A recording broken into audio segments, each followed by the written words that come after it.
Welcome to Presentation Dynamics, the podcast where sales, psychology, and performance collide.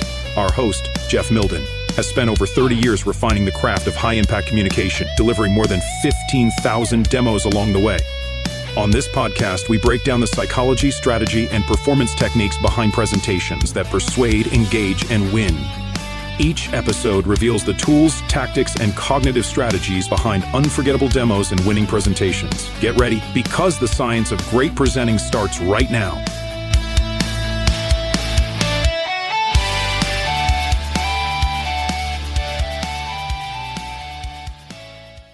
Welcome to the very first episode of Presentation Dynamics, the show where we explore the art, the psychology, and the brain science behind unforgettable sales presentations and product demos.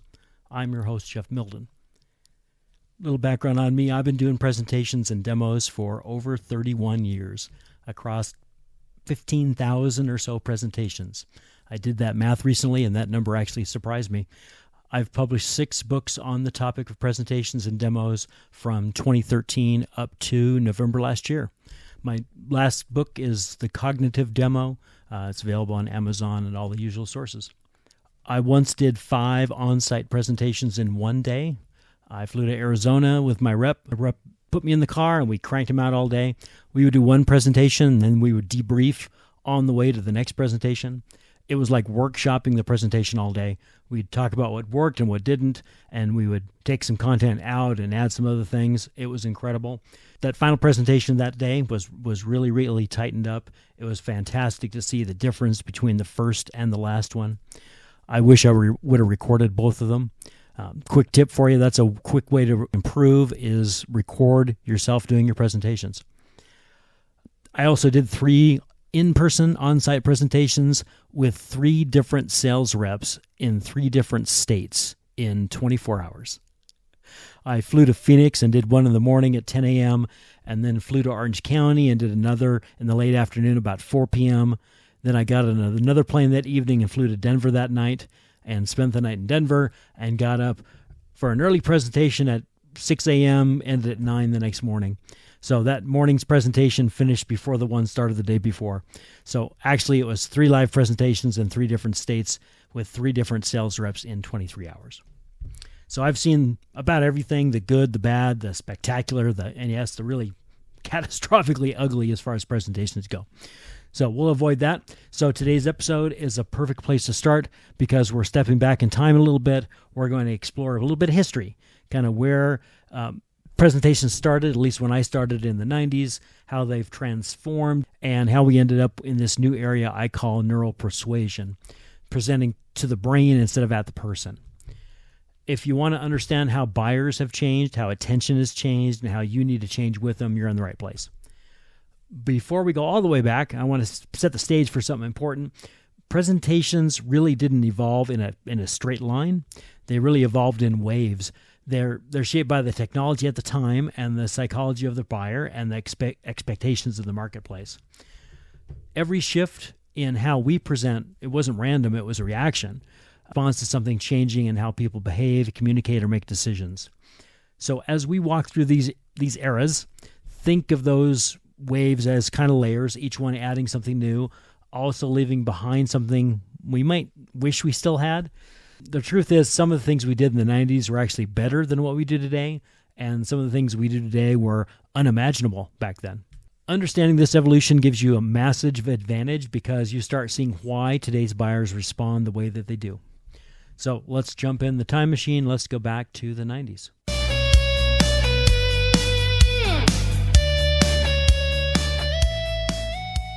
We'll call this the early years, the analog age. So let's rewind to the beginning of my own career in the 1990s. What did a sales presentation look like? Picture this. You walk into a conference room, usually a wood-paneled conference room with a flip chart, maybe a stack of transparencies, and a projector that made more noise than a kitchen blender. I remember having to talk over those things. If you were fancy, you had a laser pointer. If you were really fancy, you had color transparencies. These presentations were slow and methodical and honestly simple. And the interesting thing is, buyers back then had patience. They really did. They'd sit there, coffee in hand, waiting for you to flip a page. There was no internet to distract them, no smartphones buzzing on the table, no Teams messages popping up. The presenter had the room. All eyes, all attention. And presenters back then relied heavily on structure because when you're flipping a paper pad or advancing a transparency, you didn't have much of a choice. You had to have a plan. You couldn't wing it because you just couldn't click out of your way out of a mistake. It was slower, but honestly, in many ways, it was more deliberate. One thing I really appreciate about that era was how physically engaged people were. Think about it. When you flip a page on a flip chart, everyone naturally leans in. There's movement. There's anticipation. You also had a built-in rhythm, a natural pause every time you flipped a page or loaded the next transparency. And those pauses were actually pretty powerful. They gave the audience a moment to breathe, to absorb, to think. If you've ever done a demo today and felt like the audience didn't remember anything, this is why. We don't build in those pauses anymore. Everything is rapid fire, but the human brain hasn't sped up. The other thing that stands out is that presenters had fewer crutches. No animation, no embedded video, no fancy graphics, just a pan, a chart, and your voice. Because of that, presenters became better storytellers. They relied on narrative instead of visual clutter. And honestly, it made many of them stronger communicators. I think there's a lesson there. Sometimes fewer tools force a better technique.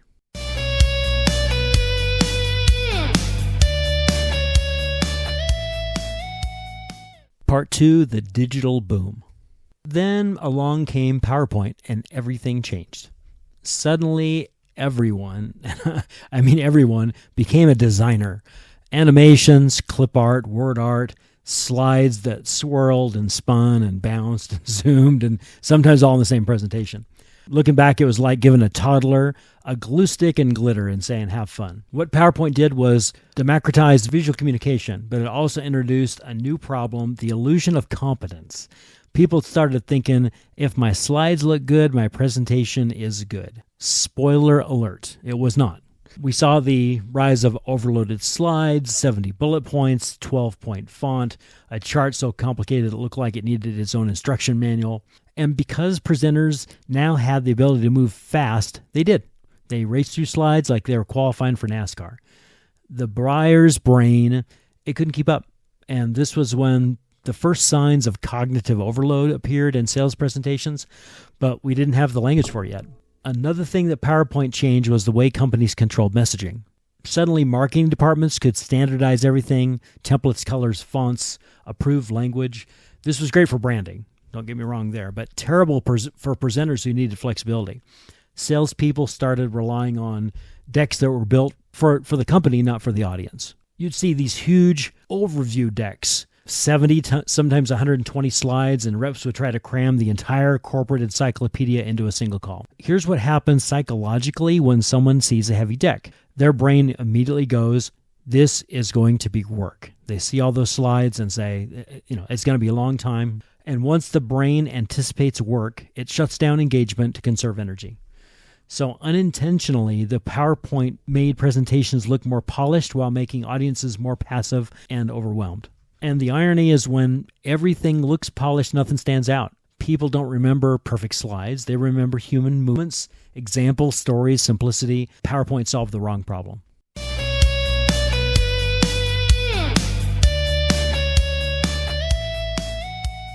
The internet era, information explosion. Now we're in the early 2000s. So broadband internet arrives, email becomes constant, smartphones start creeping in, and for the first time, presenters lose something critical, control of attention. Before, you own the room. Now you're competing with Outlook notifications and news alerts and text messages and early social media and laptops open in every meeting. Buyers no longer walked into a presentation ready to learn. They walked in already overloaded. And this led to a massive shift. Presentations had to get faster and simpler and more engaging because the buyer's brain didn't have the bandwidth it once had. This is the era when storytelling starts to make a comeback. Why'd that happen? Because a story cuts through the noise. Because the brain is wired for stories, not for slides. You get the audience's attention back. There's another reason story became essential during this era. Trust changed. Before the internet, buyers had very few sources of information. Sales reps were the gatekeepers. The rep controlled the narrative. But once information became free and it just available out there for anybody, buyers became more skeptical. They'd research before the meeting, they'd compare vendors, they'd read forums and reviews and blog posts, and they would come in with an already formed opinion. Suddenly, the presenter wasn't the authority anymore. They were just one source among many. Storytelling became the bridge that rebuilt that trust. Because when you tell a relevant, credible story, the audience sees themselves in it. They think, okay, this person understands my world. And so that trust is reestablished. Story humanizes the message at a time when information was becoming more impersonal.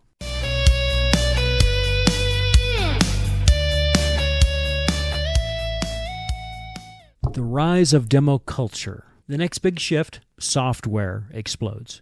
Every company is now a tech company in some way, which means every sales presentation isn't just the presentation, it's a demo. And demos add complexity because now you're not only presenting ideas, you're showing systems and workflows and clicks and processes and logic. This is where many presenters started losing deals without realizing why. They assumed buyers were watching, listening, learning, and absorbing, but in reality, buyers were drowning. Tab after tab, click after click, feature after feature, demos became product tours, and product tours became memory black holes. The brain simply can't take in 40 minutes of new information. This was also the era when software companies started telling sales teams, show everything, prove value by covering all the features. It actually sounds logical until you realize it's the exact opposite of how memory works. Most buyers will remember 3 things from your demo. 3. Not 15, not 20, not 60 tabs, but most demos during this era tried to show everything. Buyers walked out thinking this tool is too powerful but overwhelming. Too many clicks. What's wild is how software is judged not by its capability, but by the clarity of the demo. A confusing demo creates the illusion of a confusing product. A simple demo creates the illusion of a simple product, even though the software is complex. Demos during this decade often sabotage great products. And it wasn't the product's fault, it was the delivery model. This era is where the seeds of the cognitive demo were planted. The need to present software the way the brain learns it. I remember a presentation. I was in Seattle doing my sales rep liked to do part of the demo, and he literally would go through the top menu and file and go through every single option and the next menu and go through every single option. Literally, it did not take past the very first menu before the audience was completely disengaged. They knew that they were going to have to sit through the entire thing, and it was work. And so they completely disengaged by just a few features, basically one menu in, they were done.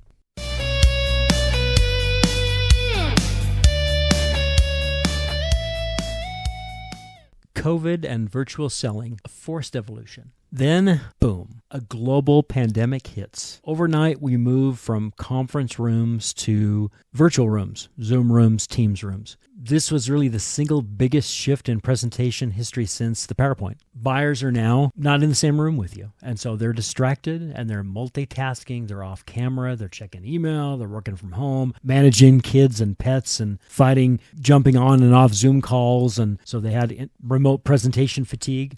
For us presenters, we lost every advantage. We couldn't see body language. We couldn't have any presence in the room. Couldn't see the room energy. We couldn't feel that.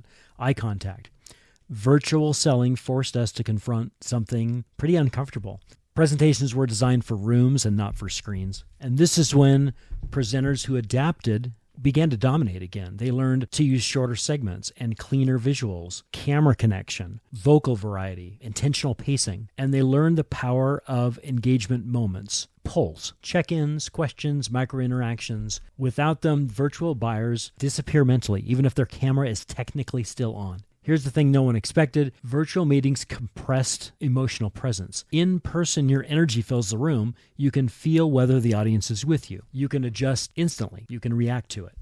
On video, everything is flattened. People look neutral even when they're interested. They look bored even when they're thinking. This forced presenters to become much more intentional with delivery. You need to exaggerate your vocal variety. You need to use your hands more. You need to signal transitions early and more clearly. And you constantly need to check in. Are we on the right track? Is this making sense so far? What part of this matters to you? These micro engagements are the only way to pull people back out of the digital fog. Virtual selling didn't change presentations, it changed presenters.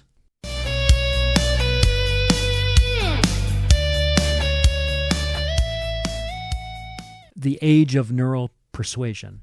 back from the time machine, we arrive at today, the era I call neuropersuasion. This is where my recent book, The Cognitive Demo, really comes into play. Because after 30 plus years, one thing has become absolutely clear. Sales presentations are no longer about product, they're about psychology. The modern buyer's brain is still overstimulated and overloaded and distracted, biased, emotional, and wired for short. Presenters who win are the ones who design for cognitive load, attention patterns, working memory limits, emotional triggers, decision-making biases, story structures, mental models, and the primacy-recency effect. It's not about showing more.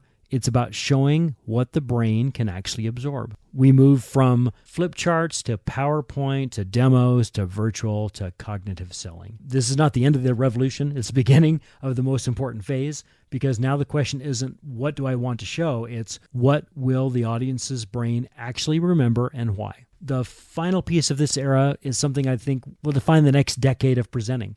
Buyers don't judge presentations consciously. They react to them subconsciously. What I mean by that is your audience makes emotional decisions first and logical decisions second. They're evaluating things like, does this feel simple? Do I trust this person? Does this match my mental model? Does this reduce or increase my stress? Long before they think, does this feature solve my problem? This is why a demo designed logically often fails flat, and why a thoughtful, paced, clear, emotionally grounded demo often wins, even if fewer features are shown. Neural persuasion is not manipulation, it's alignment. Aligning your presentation with the way the brain actually absorbs information. Yeah, a big thing there is questions. So I'll do a presentation and I'll leave stuff off on purpose, knowing that I've crossed a line over what the brain can actually absorb. But the audience's cue to you is when they ask questions. So if I show certain things and then they ask me to go deeper, I know they're mentally ready to receive the information. So you can really present more on the surface level to begin with and let the audience react to that. And if they ask questions, they're asking you to go deeper, then you can go deeper. If they don't ask, I wouldn't go there. That's the presentation journey for our first episode, from analog simplicity to digital overload to cognitive clarity. In the episodes coming up ahead, we're going to dig deeper into each of the forces that shape today's presentations: attention and memory and emotion and story and persuasion. If you enjoyed this episode, make sure to follow the show. Episode number 2 is a game changer. It's called Preparation is the Confidence Multiplier. It's all about pairing and doing discovery. We'll talk about, gear, setup, rehearsal, why your success is 75% determined before you ever speak a word. If you want the companion digital product, including today's manuscript, diagrams, and the evolution timeline visual, check out miltymedia.com, MILTY media.com, and you can sign up for the newsletter. You can download digital products. Again, I'm Jeff Milden. This is Presentation Dynamics. Thanks for listening. I'll see you on the next episode. Thanks for listening to Presentation Dynamics. If you enjoyed this episode, be sure to follow the show, leave a review, and check out the companion resources at miltymedia.com. The links are in the show notes. Keep leveling up and presenting with purpose, and we will see you in the next episode.